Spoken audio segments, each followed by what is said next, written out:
Hey guys, Griffin Cooper here from Ablewaytech with a debriefing of our live trades from Monday, July 3rd. So a happy belated 4th of July.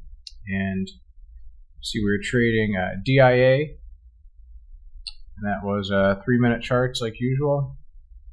This is just strict Kata Challenge rules. So this was the close up here. It opened down here on Monday. And then basically that counted to me as a harsh winter or sell-off. This is our risk box, 38 cents, and it made 1, 2, 3, 4, about 4 risk boxes down.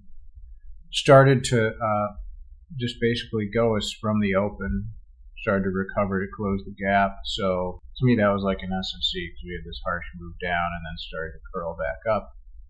And then we could see right here we had 1, 2, 3 PSARs. So when it broke that PSAR, I entered, stopped right here, and then real simple here. Just trailed it. I didn't worry about any of this noise that it came up and came back down. I was just using this PSAR. And it's interesting because sometimes these bars kind of tickle the PSAR here, but I just waited for the RL10, the true price to flip it. Flipped it here, so we got out and was able to ride that whole move up for about 2.2 R or so. So overall, pretty good. Very simple session, just trading. And I didn't know that was going to happen. I was just trading the SSC today, though. That one pattern, and it ended up working out pretty nicely. So that's all I got. Thanks for watching.